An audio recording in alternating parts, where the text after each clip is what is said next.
Hello students, welcome to Evan IQ. Last class में अपने term one के MCQ जो इंपॉर्टेंट होते हैं वो स्टार्ट कर रहे थे। अपन एक पूरी सीरीज कर रहे हैं उसकी। जैसे अपने मेन चैप्टर्स लाइट वाला, ह्यूमन आई वाला, acid base and salt, metal and non metals, इन सब के एमसीक्यू जो इंपॉर्टेंट है एग्जाम पॉइंट ऑफ व्यू से वो सब मतलब क्लियर करें।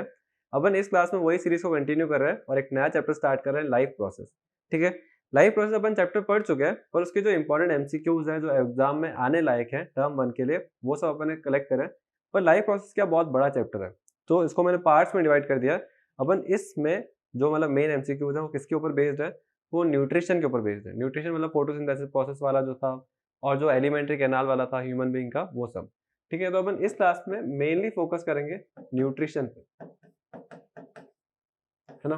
फिर नेक्स्ट क्लास में रेस्पिरेशन पे फोकस करेंगे, फिर नेक्स्ट क्लास में एक्सक्रीशन पे। ऐसे अपन ने पार्ट्स में डिवाइड कर दिया लाइफ प्रोसेस को। तो लाइफ प्रोसेस में इस क्लास में अपन एमसीक्यू करेंगे न्यूट्रिशन पे, थोड़े बहुत जो एमसीक्यूज होंगे वो रेस्पिरेशन पे भी होंगे, है ना। तो मेनली यही सब के बारे में अपन एमसीक्यू कर रहे हैं। बाकी जो लाइफ प्रोसेस के बच रहे हैं पार्ट्स, वो अपन नेक्स्ट क्लास में, एक सीरीज वैसे ही चल रही है तो नेक्स्ट पार्ट में करेंगे। तो अभी स्टार्ट करते हैं अपन फर्स्ट न्यूट्रिशन से। ठीक है, फर्स्ट क्वेश्चन क्या बोल रहा है, विच of the following equation is the correct summary of photosynthesis. ये कौन सी इनमें से कौन सा फॉलोइंग रिएक्शन है जो एकदम करेक्ट समरी है फोटोसिंथेसिस प्रोसेस के लिए। तो फोटोसिंथेसिस प्रोसेस जो होता है ना, उसमें क्लोरोफिल और सनलाइट के प्रेजेंस में ही वो होगा। क्लोरोफिल के अंदर ही मतलब वो हो रहा है और सनलाइट के प्रेजेंस में होगा। तो इसमें तो क्लोरोफिल कहीं पे है ही नहीं, इसमें सनलाइट को एडिशन में डाल दिया, जबकि वो कोई रिएक्टेंट या ऐसा कुछ कंपाउंड नहीं है। और इसमें है दोनों, तो अपन सी और डी में ही, इन दोनों में ही अपन को करने की जरूरत है, क्योंकि अपन ए बी में दिमाग लगाएंगे ही नहीं, क्योंकि वहां पे क्लोरोफिल ही नहीं है। क्लोरोफिल के बिना थोड़ी होगी। तो ये जो कंपाउंड है सी ऐसा है, C6H12O6। ठीक है, इसमें क्या हो रहा है, C6H12O6 और O2 इसमें बाहर निकले, और जो लास्ट वाला है इसमें CO2 एक्सेल हो रहा है। CO2 एक्सेल हो रहा है। CO2 तो फोटोसिंथेसिस का प्रोडक्ट होता ही नहीं है, एंड प्रोडक्ट CO2 थोड़ी होता है। एंड प्रोडक्ट तो अपन का O2 होता है, क्योंकि फोटोसिंथेसिस में ऐसा रिएक्शन होता है कि अपन कार्बन डाइऑक्साइड को इनहेल करते हैं प्लांट, और उसको क्या करते हैं, उसको रिड्यूस करके कार्बोहाइड्रेट में चेंज कर लेते हैं इन the presence of sunlight and chlorophyll. तो कार्बोहाइड्रेट में चेंज कर लेते हैं, उसको चेंज करते हैं O2 में भी, क्योंकि एक्सेल फिर करते हैं O2। जो प्लांट होते हैं CO2 इनहेल करते हैं और O2 एक्सेल करते हैं, तो प्रोडक्ट साइड में O2 मिलनी चाहिए। इसमें CO2 मिल रही है, तो ये वाला भी काम का है नहीं, तो यही वाला बचता है। ये वाला पूरा मेन कंपाउंड होगा। पर इसमें O2 के साथ में H2O भी बनता है ना। H2O लिखा नहीं है, एक बार लिख देते हैं अपन, H2O। बैलेंस नहीं होगा H2O शायद, तो उसको बैलेंस भी कर देते हैं। यहाँ पे कितना हो रहा है, H12 हो रहा है, और वहाँ पे हाइड्रोजन हो रहे हैं 24। 24 करने के लिए यहाँ पे अपन कर देते हैं 6, है ना। अब ये बैलेंस हो जाएगा। तो ये 6H2O, सी वाला रिएक्शन, थोड़ा सा सी वाला पॉइंट गलत हो गया, क्योंकि इसमें H2O ही नहीं गिवन था। H2O होता है, इधर भी H2O होता है, उधर भी H2O होता है। फोटोसिंथेसिस का पूरा रिएक्शन ये होता है, कार्बन डाइऑक्साइड H2O से रिएक्ट करके क्लोरोफिल और सनलाइट की प्रेजेंस में ये कंपाउंड फॉर्म करती है ना। प्रोडक्ट में O2 इवॉल्व होता है, कार्बोहाइड्रेट बनता है और H2O भी बनता है। ठीक है, तो उसका सी ऑप्शन करेक्ट है, बिल्कुल करेक्ट है। अब इसमें थोड़ी बहुत थ्योरी डिस्कस कर लेते हैं। थ्योरी जैसे क्या, कि अगर फोटोसिंथेसिस प्रोसेस हो रहा है, फोटोसिंथेसिस प्रोसेस मतलब इसमें क्या हो रहा है कि एक पूरा रिएक्टेंट होगा, जिसमें एक पूरा ऐसा रिएक्शन हो रहा है जिसमें CO2 इनहेल करते हैं और O2 बनाते हैं। उसमें क्या क्या जरूरी होता है, तो सबसे फर्स्ट स्टेप क्या क्या होता है, इसमें पूरे स्टेप्स क्या क्या इंक्लूडेड होता है। तो फर्स्ट स्टेप होता है absorption of sunlight bye chlorophyll. ठीक है, फर्स्ट स्टेप, ये स्टेप्स है, steps included in the process of photosynthesis. ठीक है, फर्स्ट ये। सेकंड क्या होता है, जो H2O मॉलिक्यूल होता है ना, उसकी स्प्लिटिंग होती है हाइड्रोजन और ऑक्सीजन में। तो splitting of H2O in H2 and O2। ठीक है, सेकंड ये होता है। और थर्ड क्या होता है, ये सब होने के बाद मतलब H2O2 बन गया, इसमें स्प्लिटिंग हो गया, जो कार्बन डाइऑक्साइड आई है ना उसको रिड्यूस करते हैं। तो ये होता है reduction of CO2 into, to convert it into carbohydrate, to convert it into carbohydrate।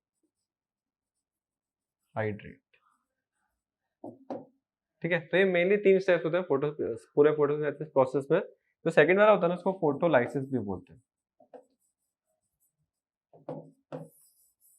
तो ये पूरा प्रोसेस होता है फोटोसिंथेसिस। मेनली 3 स्टेप्स होते हैं। First absorption of sunlight bye chlorophyll, second जो स्प्लिटिंग होगी H2O की, H2O का ब्रेकडाउन, और third reduction of CO2 into two convert it into carbohydrate. ये मेन स्टेप्स होते हैं। अब आते हैं अपने नेक्स्ट क्वेश्चन पे। नेक्स्ट क्वेश्चन है सेकंड वाला, from which structure the free oxygen gas produced during photosynthesis is released. मतलब इनमें से कौन सा ऑर्गन है जिसमें से जो फ्री ऑक्सीजन गैस है ना वो रिलीज होती है प्लांट के अंदर से, है ना, प्लांट के अंदर से ड्यूरिंग फोटोसिंथेसिस है। फोटोसिंथेसिस तो प्लांट ही करते हैं। तो जो भी ऐसा होता है ना कि प्लांट के अंदर से अगर गैसेस का एक्सचेंज होता है तो मेनली टाइनी पोर्स होता है, वो लीव्स के अंदर होता है। जैसे कि लीव्स है इस टाइप से, है ना, ये इसकी लीव है। तो इसमें क्या होता है, टाइनी पोर्स होते हैं। टाइनी पोर्स, जैसे बहुत सारे छोटे छोटे टाइनी पोर्स होते हैं जहाँ से गैसेस का एक्सचेंज होता है, और उन पोर्स को बोलते हैं स्टोमेटा, है ना। तो गैसेस का एक्सचेंज कहाँ से होता है, मतलब ये जो फ्री ऑक्सीजन गैस कहाँ से निकलेगी फोटोसिंथेसिस प्रोसेस में, तो स्टोमेटा वाले ऑप्शन से। और स्टोमेटा जो होता है ना वो ऐसे इस टाइप के 2 सेल से कवर्ड होता है, और उनको बोलते हैं गार्ड सेल्स, जो उसकी ओपनिंग और क्लोजिंग में हेल्प करते हैं। पर स्ट्रक्चर कौन है, स्टोमेटा। जो टाइनी ओपनिंग है वो स्टोमेटा है, और स्टोमेटा किससे कंट्रोल होता है, गार्ड सेल से, है ना। गार्ड सेल बंद हो जाते हैं तो गैसेस एक्सचेंज नहीं होगी, गार्ड सेल्स खुल जाएंगे तो गैसेस एक्सचेंज होगी। तो गार्ड सेल उसका एक पार्ट है, और मेन पार्ट कौन है, स्टोमेटा। ठीक है, सेकंड वाला। नेक्स्ट पे आता है, the internal cellular energy reserve in autotroph is. Autotroph क्या होते हैं, ऑटोट्रॉप होते हैं जो खुद का खाना खुद बनाते हैं, जैसे प्लांट होते हैं खुद का खाना खुद बनाते हैं। हेटरोट्रॉप कौन होते हैं, जो किसी और का खाना खाते हैं। जैसे अपन जो लोग हैं वो अपन प्लांट से, मतलब प्लांट को अपन खाते हैं तो अपन का फूड वो है। और भी जैसे जिस लायन है या फिर काऊ है, वो सब किसी और को खा रहे हैं, वो खुद का खाना खुद नहीं बना रहे। तो उन लोगों को अपन बोलते हैं हेटरोट्रॉप, जो किसी और को खाते हैं। और ऑटोट्रॉप जो खुद का खाना खुद बनाते हैं, ऑटो है वो। ठीक है। तो ऑटोट्रॉप जो होते हैं ना वो एक्स्ट्रा, जैसे ग्लूकोज ज्यादा बन जाता है तो उसको स्टोर करके रखते हैं। किस फॉर्म में स्टोर करते हैं, मतलब जैसे अपन ऐसा होता है ना कि घर पे राशन स्टोर करके रखते हैं, खाना अपन कम का ही बनाते हैं फिर भी अपन घर पे राशन बहुत सारा होता है, तो वो स्टोरेज है। तो वैसे ही उनका खाना बहुत कम है, जितनी इनको एनर्जी रिक्वायरमेंट उस हिसाब से खाना उन्होंने बना दिया। फिर अगर एक्स्ट्रा खाना बन जाता है ना उसको स्टोर कर लेते हैं कि ताकि बाद में यूज करेंगे, और वो होता है स्टार्च। स्टार्च की फॉर्म में वो स्टोर करते हैं। और जो ह्यूमन बींग होता है ना उनमें भी ऐसा होता है कि एक्स्ट्रा ग्लूकोज ऐसा आ जाता है, तो अपन भी इसको स्टोर कर देते हैं ग्लाइकोजन की फॉर्म में। अपन भी करते हैं ग्लाइकोजन। तो ह्यूमन होता है ग्लाइकोजन, और प्लांट्स होते हैं स्टार्च। ठीक है, ग्लाइकोजन भी यहाँ पे दिया हुआ ही है, पर ये हेटरोट्रॉप अगर होता है ना यहाँ पे तो अपन ग्लाइकोजन को टिक कर लेते हैं। ठीक है, नेक्स्ट पे आता है फोर्थ पे, विच of the following statement about the autotroph is incorrect. इनमें से ऑटोट्रॉप के लिए कौन सी स्टेटमेंट करेक्ट इनकरेक्ट है, गलत कौन सी इनमें से। ठीक है, ऑटोट्रॉप मतलब प्लांट की बात हो रही है। They synthesise carbohydrate from carbon dioxide and water in the presence of sunlight. ठीक है, ठीक है, वो कह रहे हैं कि कार्बोहाइड्रेट बनाते हैं कार्बन डाइऑक्साइड से और वाटर से, है ना। कार्बन डाइऑक्साइड और वाटर इसके रिएक्टेंट साइड में होते हैं, उससे कार्बोहाइड्रेट बनते हैं, presence of sunlight and chlorophyll. बिल्कुल सही है, फोटोसिंथेसिस प्रोसेस के ये पूरा प्रोसेस फोटोसिंथेसिस ही बोल रहे हैं, करेक्ट है ये। अपन को इनकरेक्ट ढूंढना है ना। 10 यहाँ पे दे होना चाहिए। They store carbohydrates in the form of starch. अभी अपन ने पढ़ा कि कार्बोहाइड्रेट स्टार्च के फॉर्म में स्टोर करते हैं वो। They convert carbon dioxide and water into carbohydrates in the absence of sunlight. ये कुछ भी बोल रहे हैं। ठीक है, एब्सेंस ऑफ सनलाइट, सनलाइट के प्रेजेंस में फोटोसिंथेसिस होता है, तो ये स्टेटमेंट इनकरेक्ट है। और जैसे ट्रॉपिक लेवल आप पढ़ोगे उसमें ये होता है, जैसे प्रोड्यूसर है, प्रोड्यूसर को कंज्यूमर खाएगा, तो प्रोड्यूसर मतलब जो बनाने वाला है, कंज्यूमर जो उसको कंज्यूम करने वाला है। तो ट्रॉपिक लेवल बनता है, ट्रायंगल बनता है पूरा। जैसे ये आ गया ट्री, ट्री को खाता है ग्रास हॉपर, ग्रास हॉपर को खाता है स्नेक, स्नेक को कोई और खाता होगा, जैसे लायन ऐसे बोल देते हैं। तो ये पूरा एक ट्रायंगल बनता है कि इसको ये खाता है, इसको ये खाता है। फूड चेन होती है ना ऐसे। तो फूड चेन में जो स्टार्टिंग का स्टेप होता है ना उसको बोलते हैं trophic level, initial trophic level, first trophic level. तो उसमें ट्री आता है जो मेन प्रोड्यूसर है ना। तो वो सही है, ट्री ही होता है सबसे मेन, तो वही बना रहा है ना। अल्टीमेट सोर्स जो फूड का है वो कौन है, प्लांट्स ही है। तो ये हो गया ट्रॉपिक लेवल वाला। तो इसमें इनकरेक्ट स्टेटमेंट थी सी वाली, क्योंकि सनलाइट के एब्सेंस में वो नहीं होता है। नेक्स्ट पे आता है फिफ्थ वाले पे, in which part of the alimentary canal food is finally digested. मतलब ये कह रहे हैं कि फूड जो होता है फाइनली डाइजेस्ट कौन से पार्ट में होता है। तो एलिमेंट्री कैनाल में बहुत सारे पार्ट्स होते हैं, जैसे स्टमक हो गया, लार्ज इंटेस्टाइन हो गया, स्मॉल इंटेस्टाइन हो गया, और इसका लीवर जो उसमें आसपास के जो उसके ग्लैंड्स होंगे वो भी होंगे। तो मेनली जैसे जो ऐसा एक ऑर्गन होता है जिसमें पूरा फूड स्टोर या फिर पूरा फूड ब्रेक डाउन हो जाता है, उसको बोलते हैं स्मॉल इंटेस्टाइन। स्मॉल इंटेस्टाइन में क्या होता है, बहुत सारे ग्लैंड्स अपना जूस डाल रहे होते हैं, अपने एंजाइम्स डाल रहे होते हैं। जैसे उसमें गॉल ब्लैडर के जो लीवर का जो आ रहा है वो वाला एक एंजाइम आ रहा है, पैनक्रियाज का आ रहा होता है, और उसके स्मॉल इंटेस्टाइन के खुद के भी बहुत सारे एंजाइम्स होते हैं, जिसमें सारा फूड जो आता है ना, पूरा की पूरा फूड ब्रेक डाउन हो जाता है। जो कार्बोहाइड्रेट्स अपन खा रहे होते हैं वो ग्लूकोज में खत्म हो जाते हैं, जो अपन फैट खा रहे होते हैं वो फैटी एसिड में कन्वर्ट हो जाता है, जो अपन प्रोटीन खाते हैं वो अमीनो एसिड में कन्वर्ट हो जाता है। ये सब इसके लास्ट प्रोडक्ट्स होते हैं। किस में होता है ये? स्मॉल इंटेस्टाइन में। ठीक है, तो लास्ट जो अपन का होता है वो स्मॉल इंटेस्टाइन होता है, जहाँ पे पूरा फूड ब्रेक डाउन हो जाता है। ठीक है, आपको एंड प्रोडक्ट्स भी याद रखने को बोल सकते हैं, जैसे कार्बोहाइड्रेट जो अपन खाते हैं ना उसका जो लास्ट प्रोडक्ट होता है वो ग्लूकोज होता है। कार्बोहाइड्रेट फाइनली ब्रेक डाउन होता है ग्लूकोज में। जैसे अपन फैट खाते हैं तो फैट ब्रेक डाउन होता है फैटी एसिड में और ग्लिसरॉल में। और जो अपन प्रोटीन खाते हैं ना वो ब्रेक डाउन होता है अमीनो एसिड में। तो ये पूरे पूरे होते हैं, मतलब कार्बोहाइड्रेट ग्लूकोज में, फैट फैटी एसिड में, प्रोटीन अमीनो एसिड में, 3 होते हैं, मतलब यही स्मॉल इंटेस्टाइन का ये पूरा हो गया। चलो नेक्स्ट बात है, an enzyme X that converts starch to simple sugars is also the first enzyme to mix with food in the digestive tract. Identify X. ठीक है, एक ऐसा एंजाइम है जो स्टार्च को कन्वर्ट कर देता है सिंपलर शुगर में, और वो फर्स्ट एंजाइम होता है। जैसे अपन खाना खाते हैं ना, फर्स्ट एंजाइम अपन के माउथ में ही आएगा, है ना। अपन के माउथ में सलाइवरी ग्लैंड होते हैं, और सलाइवरी ग्लैंड्स क्या करते हैं, एक ऐसा एंजाइम अपन के माउथ में मिक्स करते हैं जिससे फूड में जो स्टार्च होता है ना वो सिंपलर शुगर में कन्वर्ट हो जाता है, और एंजाइम का नाम होता है सलाइवरी अमाइलेज, है ना, सलाइवरी अमाइलेज। इसको सिंपली अमाइलेज भी बोलते हैं। कहाँ से आता है ये? सलाइवरी ग्लैंड से।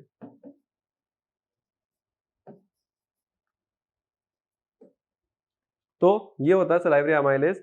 इसमें एक वो टेस्ट भी होता है स्टार्च का, आयोडीन टेस्ट होता है। जैसे स्टार्च को अगर अपन बिना खाना खाए उसको टेस्ट करेंगे तो आयोडीन कलर चेंज हो रहा था, और जब अपन जब फूड को च्यू कर लेंगे ना, तब क्या होगा, वो स्टार्च कन्वर्ट हो चुका होगा सिंपलर शुगर में, क्योंकि सलाइवरी अमाइलेज का यही काम है, जो भी खाने में अपन की स्टार्च था उसको कन्वर्ट कर देगा सिंपलर शुगर में। फिर आयोडीन टेस्ट करेंगे तो कोई भी ऑब्जर्वेशन नहीं था, तो उसका रीजन यही था कि सलाइवरी अमाइलेज ने अपना काम कर लिया था और उसने स्टार्च को कन्वर्ट कर लिया था शुगर्स में। तो यही होता है उसका काम, मतलब एक एक्टिविटी भी है एनसीईआरटी में। तो सलाइवरी अमाइलेज एक ग्लैंड है, उसके अंदर कौन सा एंजाइम, नहीं, सलाइवरी अमाइलेज एक एंजाइम है, कौन से ग्लैंड में से निकलता है? सलाइवरी ग्लैंड में से। और इसका काम होता है कि जो स्टार्च आ रहा है उसको सिंपलर शुगर में कन्वर्ट कर ले। तो इसमें से अमाइलेज का आ रहा है ये। इसमें और भी बहुत सारे नाम आ रहे हैं, जैसे पेप्सिन और लाइपेज। पेप्सिन आपको पेनक्रियाज में सुनाई देगा, ये भी एक एंजाइम होता है, और लाइपेज जो होता है वो भी पेनक्रियाज का ही है। पैनक्रियाटिक जूस होता है ना, उसमें 2 एंजाइम्स होते हैं, एक पेप्सिन और एक लाइपेज, जिसमें मैंने बहुत बड़ी गलती कर दी। ठीक है, पेप्सिन और लाइपेज जो है, एक मिनट, हाँ, पेप्सिन जो होता है वो स्टमक में आता है। एडिटर एक बार कट लगाना है ना। ठीक है, पेप्सिन एक एंजाइम है, लाइपेज भी एक एंजाइम है। पेप्सिन जो होता है वो स्टमक के अंदर होता है, एंजाइम है एक, और लाइपेज जो है ना वो अपना पैनक्रियाज में होता है। पैनक्रियाज और स्टमक में ये 2 अपन के होते हैं एंजाइम्स, अपन को याद भी रखने होंगे, क्योंकि पेप्सिन का अगर अपन को 1 वर्ड दे देंगे और बोलेंगे कौन से ऑर्गन में होता है तो अपन को ऑप्शन दे देंगे, तो स्टमक को चूज करना पड़ेगा। और लाइपेज का भी दे सकते हैं तो उसमें पैनक्रियाज को चूज करना पड़ेगा। इनके काम भी होता है। पेप्सिन जो होता है वो स्टमक के अंदर क्यों होता है, वो प्रोटीन को डाइजेस्ट करना, प्रोटीन का ब्रेक डाउन कर देता है, मतलब अपन के स्टमक में ही प्रोटीन ब्रेक डाउन होना स्टार्ट हो जाता है। और जो लाइपेज होता है ना, ये फैट को कन्वर्ट करता है, फैट को ब्रेक डाउन करता है, इमल्सिफाइड फैट्स को ब्रेक डाउन करता है। तो जो लाइपेज है पैनक्रियाज के अंदर होता है, उसका काम होता है फैट को ब्रेक डाउन करना, और जो पेप्सिन है वो स्टमक में होता है, उसका काम होता है प्रोटीन को ब्रेक डाउन, है ना। प्रोटीन जो बच जाता है स्टमक में फिर भी अगर नहीं होता है तो उसको और आगे एक ऑप्शन मिलता है स्मॉल इंटेस्टाइन में, पैनक्रियाज से एक और जूस भी आता है ट्रिप्सिन। ट्रिप्सिन फिर प्रोटीन का फाइनल ब्रेक डाउन कर देता है। तो पेप्सिन और ट्रिप्सिन दोनों ही प्रोटीन के लिए बने। नेक्स्ट बात है, herbivores have longer small intestine. ठीक है, जैसे 3 टाइप के ऑर्गेनिजम्स अपन अगर कंसीडर करते हैं, एक क्या होता है कार्निवोरस, एक होते हैं हर्बीवोरस, और एक होते हैं ओमनीवोरस। कार्निवोरस जो नॉन वेजिटेरियन है, सिर्फ नॉन वेज ही खाते हैं। ओमनीवोरस जो सब कुछ खा लेते हैं, वेज भी नॉन वेज भी। और हर्बीवोरस जो सिर्फ वही खाएंगे जो वेज है। तो हर्बीवोरस जो होता है ना, उनकी स्मॉल इंटेस्टाइन स्लाइटली बड़ी होती है। जैसे आप काऊ को देखो, काऊ का इतना बड़ा मतलब जो होता है उसको स्ट्रक्चर दिया हुआ होता है, स्मॉल इंटेस्टाइन उसकी काफ़ी बड़ी होती है। और जो भी ऐसे ऑर्गेनाइजेशन है जो हर्बीवोरस है, उनकी स्मॉल इंटेस्टाइन बहुत बड़ी होती है। उसका रीज़न क्या होता है कि स्मॉल इंटेस्टाइन बड़ी होने का रीज़न क्या होता है, क्योंकि हर्बीवोरस है तो ग्रीन चीज़ों को ही खाएँगे, मतलब वो ग्रास को भी खा लेते हैं। जो भी ग्रीन चीज़ होती है आस-पास उसको ही खाते हैं। और ग्रीन चीज़ों में बहुत ज़्यादा सेल्युलोज़ होता है, सेल्युलोज़, है ना? ग्रास-व्रास भी वो खा लेते हैं, जो काऊ और ये सब होती है, चारा-वारा खाती है ना, वो सब उसमें सेल्युलोज़ ही है। और सेल्युलोज़ को अपन आराम से डाइजेस्ट नहीं कर पाते। ह्यूमन बीइंग तो बिल्कुल नहीं कर सकता, बहुत टाइम लगेगा उसको डाइजेस्ट करने में। तो सेल्युलोज़ को डाइजेस्ट होने के लिए बहुत टाइम लगेगा, उसके लिए सरफेस एरिया बड़ा चाहिए।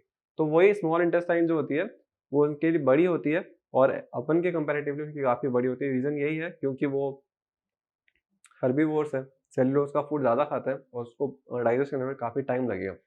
आपने कभी लायन का देखा है? लायन का बहुत छोटा होता है, स्मॉल इंटेस्टाइन। उसका रीज़न क्या है? क्योंकि वो क्या है, कार्निवोरस है।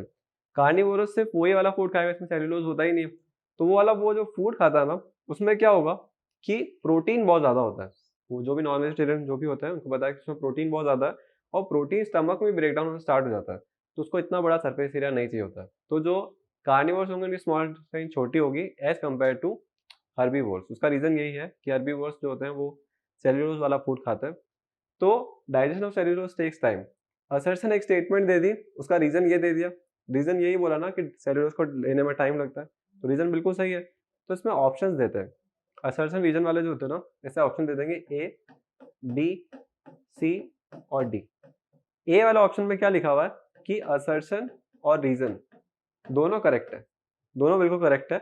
और जो रीजन है ना, वो एक्सप्लेन कर रहा है। रीजन मतलब इसका प्रॉपर एक्सप्लेन कर रहा है कि हाँ यही इसकी वजह है। एक तो ऑप्शन ये दिया हुआ है, एक दिया हुआ है असर्शन और रीजन दोनों करेक्ट है, बिल्कुल सही है, पर रीजन एक्सप्लेन नहीं कर पा रहा है, रीजन अच्छे से एक्सप्लेन नहीं कर पा रहा। ठीक है, एक होता है कि असर्शन करेक्ट है पर रीजन गलत है, और एक होता है कि असर्शन गलत है और रीजन राइट है। तो ऐसे असर्शन रीजन वाले में 4 ऑप्शंस होते हैं हर बार, और उसमें अपन को ऐसे करके दिया हुआ होता है।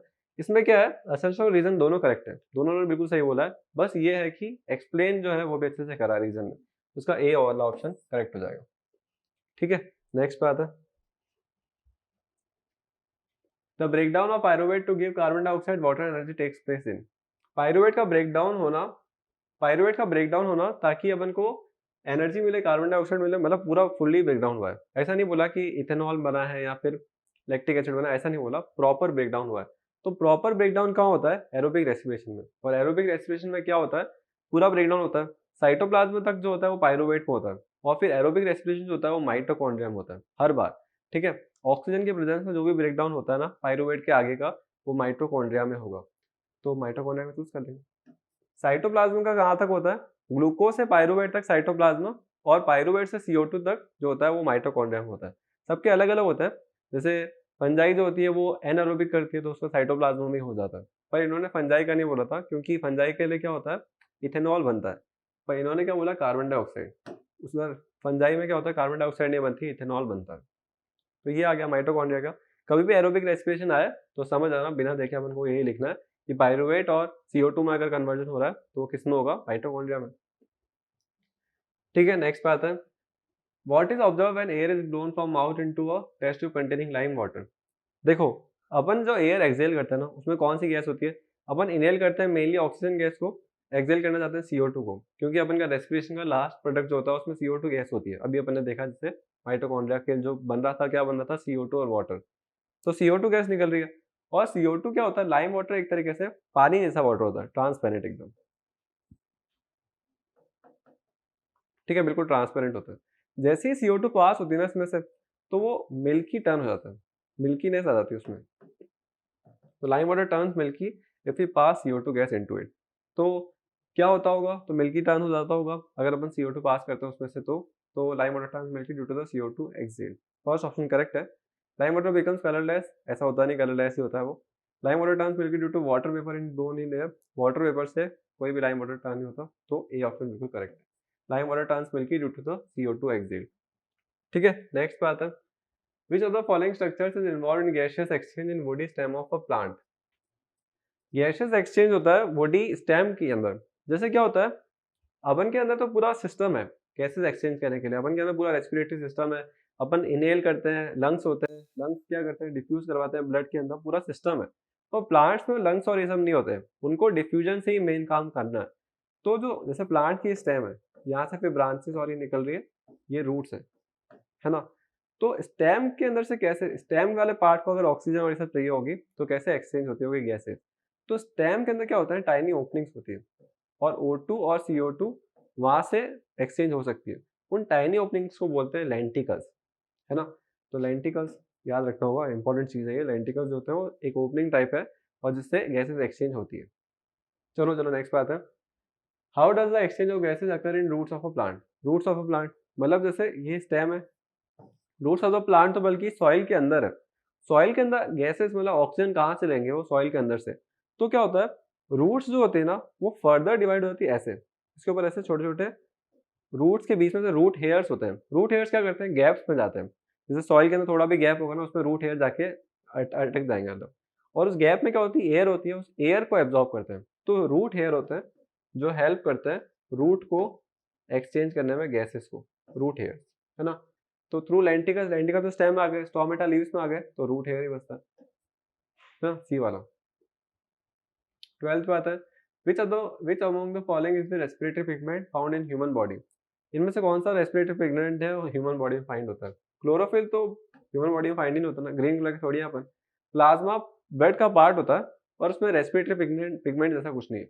ट्रिप्सिन एक एंजाइम है ना, फ्लूइड पार्ट है, ब्लड का फ्लूइड पार्ट है।